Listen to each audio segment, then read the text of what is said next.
Everyone in Umweke knew the rule. No woman shall carry a child unless the gods are first honored. They said long ago the ancestors made a covenant, a dark one. Women who got pregnant without the cleansing ritual will either lose the baby or bring sickness and death to the whole land. No one dared break that rule, not even the chief's daughters, until Ngozi. She was not like the other girls in Umweke. She spoke gently, but her eyes burned with boldness. People whispered that she had changed ever since she came back from the city, ever since she gave her life to Christ. Ngozi no longer greets the shrine Mama Ijoma gossiped one morning. She no longer bows to the sacred tree, a dead old decay. And she sings that Jesus song while sweeping the compound every morning. Even Ngozi's own father, Pa Odogwu, was troubled. He was a proud man, respected in the village, a man who once helped build the ancestral altar. When he heard his daughter had married a man from the city without going through the traditional rites, he nearly collapsed. "You did what?" he shouted, pounding the wooden floor with his walking stick. "You married that boy without the elder's blessing?" "Yes, Papa," Ngozi replied calmly. "We are married before God. We prayed. Our pastor blessed us." "Pastor?" he roared. "Did your pastor plant the sacred yam that feeds this village? Did your pastor pour libation for your birth, Ngozi?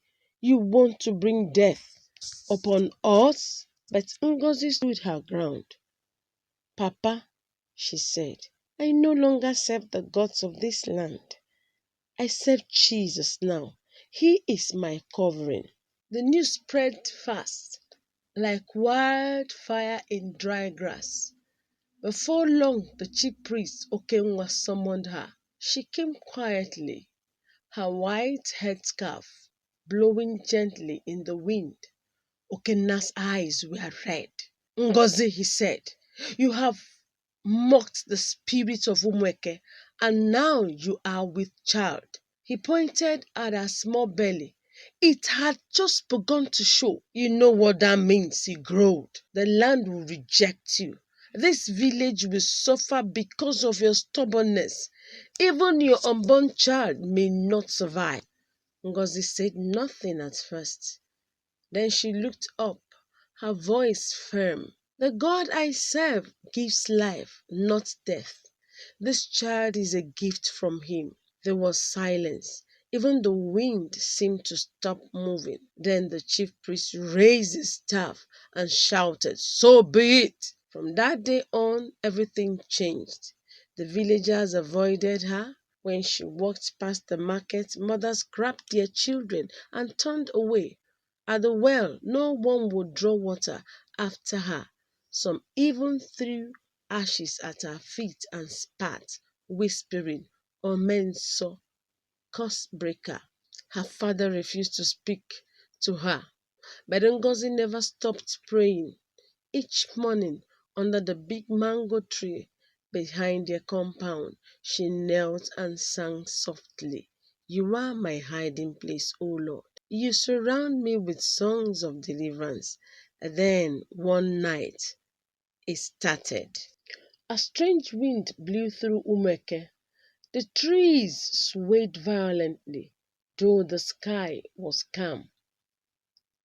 Goats screamed, chickens scattered, and a voice, no one could explain how, began to echo from the forest. "She belongs to me. Touch not my anointed." In the chief priest's compound, all 7 of his charms cracked, one by one. Clay pots shattered. A shrine caught fire, though there were no flames. People woke up screaming. Some ran out half naked. Something is wrong, they shouted. The gods are angry. But the oldest elder, Mama Nenna, who was nearly blind, whispered in her heart, No, the gods are not angry. They are afraid. Afraid of something greater.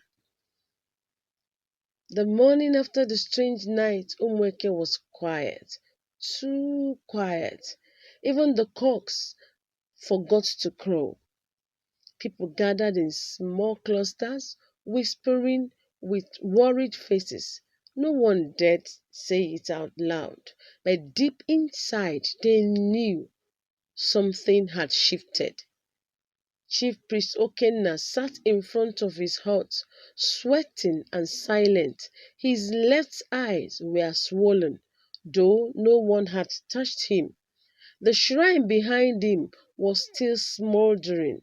The carved wooden idol that once stood tall was now cracked through the middle as if something invisible had split it in two.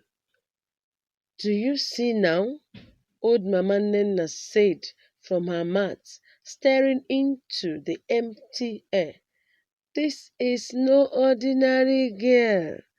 Her pregnancy is covered by a power this land has never known. But not everyone agreed. No, backed Elder Ajulu, the man with the crooked cane and a heart full of pride. We must not allow this girl to defy our gods and go free. If we keep quiet, other young girls will follow her way. She must be cast out before the child is born. He gathered the elders. He spoke with fire. Let her carry her strange pregnancy in the bush, not under our roofs. They knocked on Pa Odogu's door. He opened it slowly, his face tired and sunken. Your daughter must leave, Elder Ajulu declared. You must send her away before she brings a curse to all of us. Pa Odogu did not answer immediately. He looked back at the small kitchen hut where Ngozi was boiling cassava, humming softly to herself. He remembered how she used to laugh as a child, how she helped him plant yam seedlings, how she sat by his bedside and wiped his forehead when he was sick. Now, the whole village wanted her gone. That night, he went to her room. Ngozi, he said, not looking at her, they want you to leave. I have tried to speak for you, but they won't listen. Ngozi's hand trembled. Her eyes filled with tears. So you too, Papa? He sighed. My hands are tied. No, Papa, she said softly. Your hands are not tied. You are just afraid. Then she did something no one expected. She knelt before her father and placed his hand on her belly. Feel, Papa, the child is moving. Can a curse move like this? His hands shook. His lips quivered. For the first time he felt it. A small kick, a heartbeat, life. But fear still chained his voice. You must leave before the next moon. Ngozi left before sunrise. She packed a small bag, she tied her Bible in a wrapper, and without saying goodbye to anyone else, she walked out of the compound barefoot. Her back was straight, her belly was round, and her headscarf fluttered like a flag of faith. Where did she go? Into the bush, into the unknown, but she was not alone. Each night she lit a small fire under a rock and sang praises. Each morning she walked to a nearby stream to bathe and pray. One night, as she slept beneath a palm tree, A dark shadow crept through the forest. It silted like smoke. It came from the direction of the broken shrine. It stood over her, silent, watching. Then it spoke in a voice that rattled the leaves. You cannot carry this child. The covenant forbids it. Ngozi woke up, but she wasn't afraid. She stood up slowly and looked straight into the shadow. Then she spoke. Greater is he that is in me than you. I am covered by the blood of Jesus. Leave! The shadow hissed, but it did not move. Then she lifted her voice and began to sing. At the mention of your name, every knee must bow. Suddenly a wind rose, a fierce one. The fire blazed brighter, and from the trees came a glowing figure, clothed in light, holding a sword of flame. The shadow screamed. It vanished. Ngozi fell to her knees and wept, but not from fear, but from joy. The child in her belly kicked again, stronger this time. By morning, the forest was peaceful again. The leaves glistened as if they had been washed overnight. Birds chirped. The stream bubbled softly, like it was humming along with heaven. Ngozi sat on a flat stone, brushing her hair with her fingers. Her clothes were dusty, her feet sore, but her heart was burning with joy. She looked up at the rising sun and whispered, Thank you, Jesus. I know you are here with me. But as she reached for her wrapper to stand up, she suddenly froze. She felt something wet between her legs. She looked down. Blood! Ngozi gasped. Her eyes widened. Fear tried to grip her chest. No, not now, not this child, she murmured, trembling. She sat back down, breathing heavily. Then she remembered what the shadow said the night before. You cannot carry this child. But she also remembered what she said.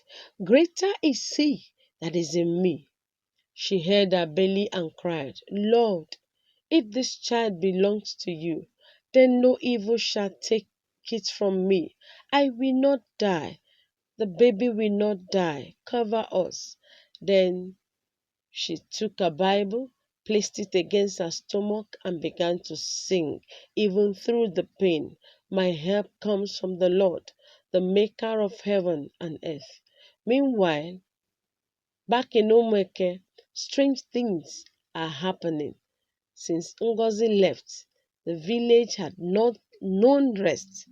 The river that fed the farmlands had dried halfway. The yams began to rot in the ground. A dark cloud hung over the sky, but rain would not fall. Even the chickens stopped laying eggs. The people gathered at the village square to consult the elders. This is no ordinary drought, someone shouted. It began the same week we cast out that girl. Another yelled. What if we were wrong? Said an old hunter. What if our God is greater? But Eda Ajulo would not hear it. Silence, he barked. We do not question our gods. Just then, a small voice spoke from the back of the crowd. It was Mama Nenna, slowly walking with her crooked cane.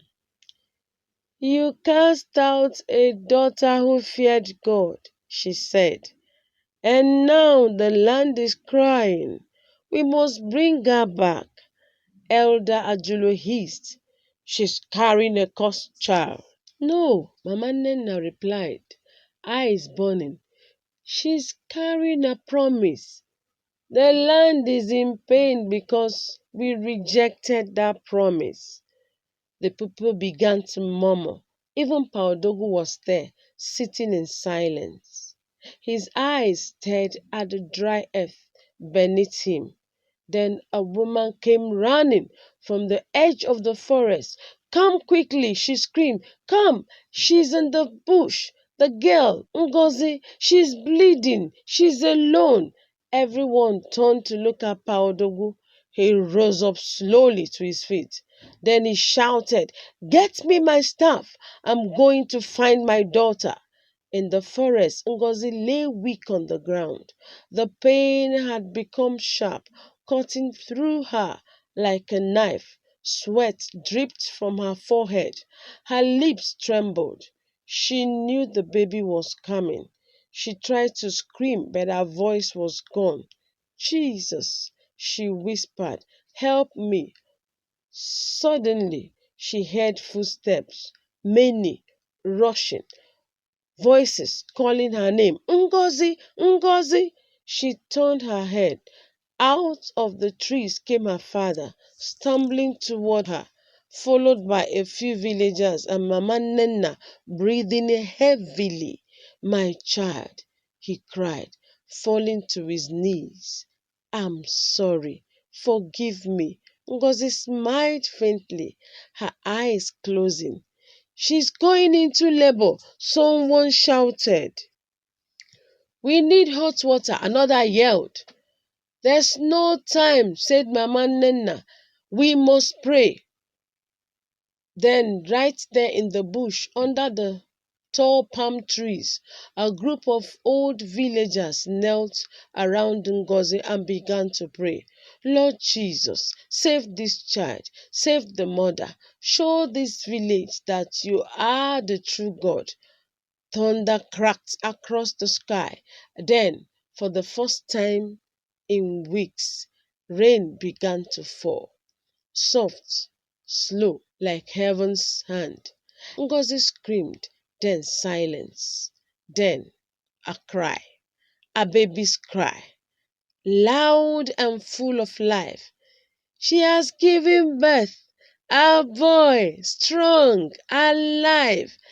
And the moment his cry echoed through the forest, a strong wind swept through Umweke. The dark clouds rolled away. A stream nearby began to flow again. Chickens began to cluck and flap their wings with joy. God had spoken. The baby's cry pierced the forest like a trumpet, loud, bold, alive. Mama Nenna was the first to speak.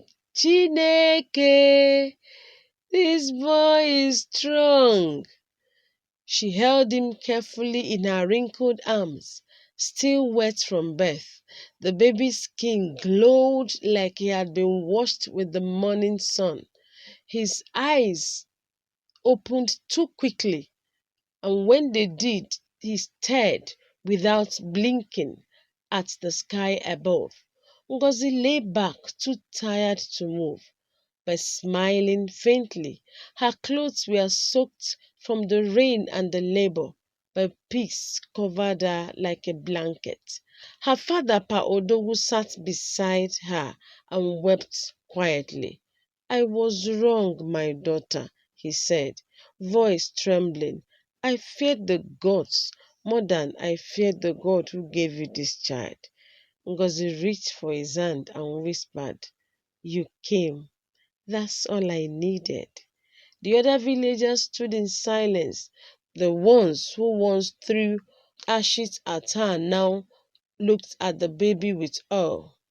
The rain continued to fall, soft, refreshing, not angry rain, but the rain that washes away shame, rain that brings new beginnings. Mama Nenna held the baby up. "We must name him," she said. Ngozi opened her tired eyes. Her voice was low but clear. "His name is Chikamso." The people gasped. "Chikamso, I'm following God." A name like that had never been spoken at a village naming. "You named him without consulting the gods?" Elder Julu backed from the back of the crowd. Pa Odogu stood up slowly, turned to face him, and said with power in his voice, "We have consulted the only God who answered. The gods you serve did not stop the river from drying. They did not protect this girl. They did not fight for our land." He raised his voice for all to hear. "But the God of Ngozi did, and from today I will serve him too." Silence. Then Mama Nenna knelt. "So will I," she whispered. One by one, heads bowed. Even some of the younger ones began to cry. But Elder Ajulu's face twisted in anger. "Fools!" he shouted. "You've been blinded by a crying child and one girl's stubbornness. This baby is still a threat. The gods are patient, but they will not forget." He turned and stormed away, his cane tapping furiously against the wet ground. And even as he disappeared into the forest, a soft breeze blew through the trees and the baby giggled. Ngozi watched her son, her eyes shining with tears. Then a thought crossed her mind. Gentle, quiet, but strong. This child will not have an easy life, but it will be different, marked, chosen. The villagers made a stretcher of palm branches and carried Ngozi back gently. She rode it like a queen, her baby in her arms, her father walking beside her, head held high. As they entered the Umweke, people peeped out from their huts and compounds. The rain still fell softly, like heaven was washing the village clean. Some children ran behind them, pointing at the baby and giggling. "See him!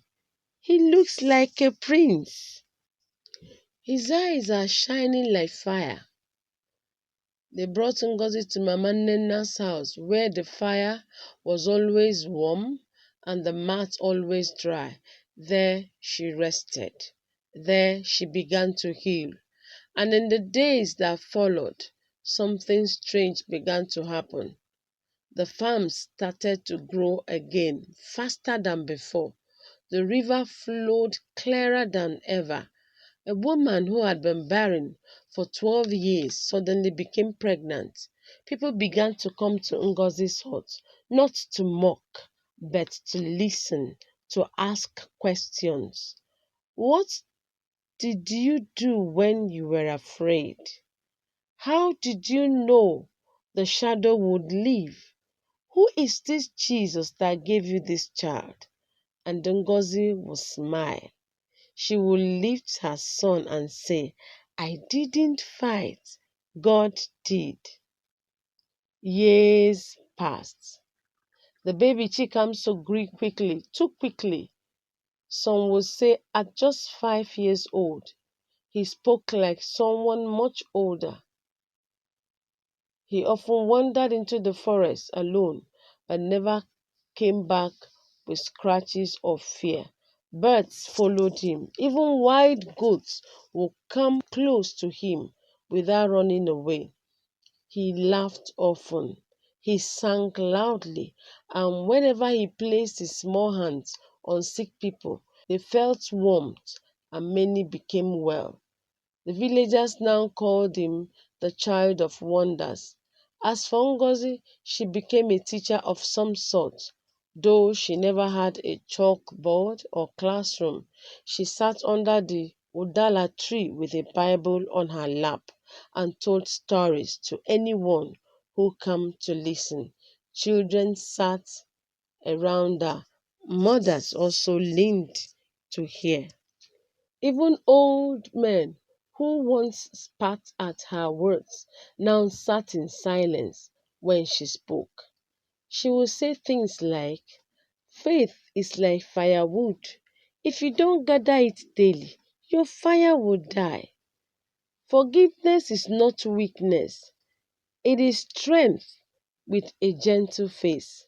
The God who gives life never forgets where he planted his promise. But everyone was not happy. Elder Ajulu, now grayer, slower, and more bitter, had grown more isolated.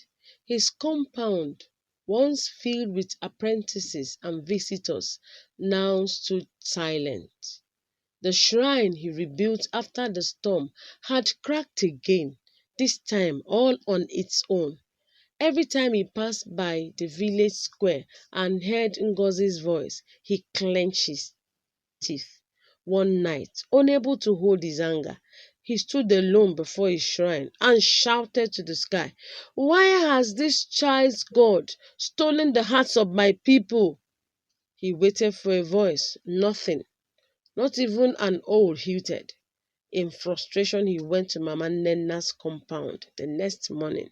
He found Ngozi there pouring water for Chikamso. Ajulu stared at the boy, then at Ngozi. "I have come with a question," he said bitterly. "Ask," she replied gently. He cleared his throat. "Why didn't your God kill me when I cursed you? When I spat at your feet? When I said your child was a curse?" Ngozi looked at him quietly for a moment. Then she said, "Because his love is not like ours. He does not destroy first. He waits for the heart to turn." Ajulu lowered his head. Then something unexpected happened. He knelt. Right there in the dust, the proudest man in Umueke fell to his knees. "I don't know how to turn," he whispered. Ngozi smiled. "You just did." And for the first time in years, Ajulu wept, not because of shame, but because the weight he carried had finally been lifted. From that day on, the village of Umueke was never the same. They no longer poured palm wine for idols. They sang songs to the god of Ngozi. They carved a small house beside the square where people came together to read the word and pray. Chikamso continued to grow in wisdom and strength.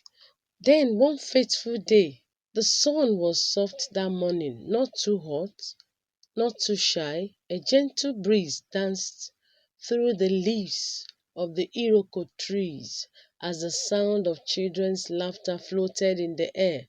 Ngozi sat on a low stool outside her small hut, humming an old church tune, while Chikamso played nearby, dragging a stick in the red dust and chasing baby chicks. Then came a voice, not loud, not too familiar, but full of purpose. "Ngozi," someone called from the village gate. She turned quickly. Her heart skipped. It was him, tall, lean, with a quiet strength in his shoulders and a kind look in his eyes. Obinna, her husband, stood there, holding a small travel bag and looking around like someone both nervous and hopeful. He had finally come. After all the shame, the silence, the whispers, and the long years of waiting, he came. Ngozi didn't speak at first. Her heart pounded too hard. She dropped her raffia mat and rushed forward, tears already clouding her eyes. "Obinna!" she asked, as if her mind was playing game. "I'm here," he said gently. "I had to come. I've been praying every night. I want to see my wife and my son." By then, the noise had started. Villagers came out of their huts, the same villagers who once hissed behind her back and called her names. Old women paused with their firewood bundles. Children stopped chasing their kites. made of palm leaves. Even the chief elder came out, leaning on his staff. And just then, another figure walked forward from the crowd, Ngozi's father. His grey beard fluttered in the wind. The man who once disowned his daughter now walked straight to the young man who stood like a tree planted by the rivers of decision. Obinna, he said, folding his arms. So you are the one. Obinna swallowed and bowed slightly. Yes, sir, I am the one who married your daughter in the city. I failed her, but I am here now to make things right. There was silence. Then, in a surprising move, Ngozi's father stretched out his hand. Then, welcome, welcome to our home. The crowd broke into murmurs, then smiles, then nods. Obinna shook the old man's hand, and for the first time since Ngozi had returned from the city, the village saw what mercy looked like in a human form. Obinna knelt and embraced his son. So this is the boy, Chikamso, he said softly, tears in his eyes. The boy looked at him curiously, but did not cry. Instead, he reached out and touched his father's face. He is strong, Obinna whispered. He is ours. Ngozi knelt beside them, unable to hold back the tears, her arms wrapped around both of them. And in that simple, dusty compound, something sacred happened. The breaking of shame, the healing of wounds, and the restoration of a family. Later that evening, the village women cooked a small feast. Roasted yam, bitter leaf soup, and fresh palm wine were brought to welcome the visitor. The church bell rang without warning, and some villagers said it was a sign. Others said it was just the wind, but Ngozi knew what it meant. God had not forgotten her, not in the forest, not in the shame, not in the labor pains, and not in the lonely nights when her only company was the whispering trees and a Bible soaked in tears. Obinna stayed that night sleeping beside his wife and son on the raffia mat, and though they had much to talk about, much to forgive, and much to rebuild, they knew something bigger was now holding their lives together. Not tradition, not pride, but grace. The same night after the drums stopped and the firewood crackled low, something shifted in the air. The elders had gone. The children had fallen asleep. Even the stars above seemed to hold their breath. Inside Ngozi's hut, Obinna lay beside his family for the first time. He should have felt peace, but he didn't. Turned to Ngozi. Have you noticed anything strange about the boy? He whispered. Ngozi sat up slowly. Her face turned serious. You're not the first to ask. Obinna blinked. What do you mean? She looked down at her son, sleeping peacefully beside them. Sometimes he speaks words he shouldn't know. Once I saw him place his hand on a boy with a twisted leg, and the boy walked again. Obinna rubbed his face. I thought I was dreaming when he touched me earlier, but something passed through me, like heat and wind at the same time. Ngozi nodded. There is a power in him, but not from me, not from you either. Chikamso continued to grow in wisdom and strength. And on the day he turned 10, he stood before the villagers, lifted his little hands and said, the God who saved my mother, who brought rain, who healed your sick, is not just her God. He can be yours too. They say a dove flew above his head that day, and it never landed, just circled softly, glowing until it vanished into the sun. As for Ngozi, she never asked for riches. She never left the village. As for Ngozi and Obinna, it was time to leave Umueke and return to the city. Obinna went to meet the father-in-law and some of the elders and told them that he wants to live with his family. They didn't like it at first because they have come to like the child and his wonders, but they had no choice, so they allowed them. By the evening, they packed their bag and baggages, and the villagers did a send forth for them. And then, by the evening of that day, the three of them arrived at the city park, though tired from the feast. Ngozi looked around the buses, the hawkers, the noise, the place she once left in shame, but this time she didn't hide. They took a room in the small compound where Obinna lived and began to rebuild what was broken. Neighbors who once turned away now came with greetings. Some even asked to see the boy. They called him the quiet child with fire in his hands. Obinna got his job back at the mechanic shop. Ngozi started teaching Bible study to the local children under a mango tree. Chikamso, though still a boy, sat beside her, listening with a depth that no one could explain. The story of Ngozi spread to nearby towns, to distant cities. Even strangers began to visit her in the city and come to the local gathering just to see where the forbidden pregnancy became a promised life. And whenever they asked her how it all happened, she would sit quietly, hold her Bible, and say with a soft laugh, I was only a girl who chose to believe, even when it hurts. If this story moved you, inspired you, or made you cry, like this video, share it with someone who needs it. And most importantly, subscribe to this channel for more powerful stories like this. Turn on the notification button. Do it before I bring another story your way. Bye.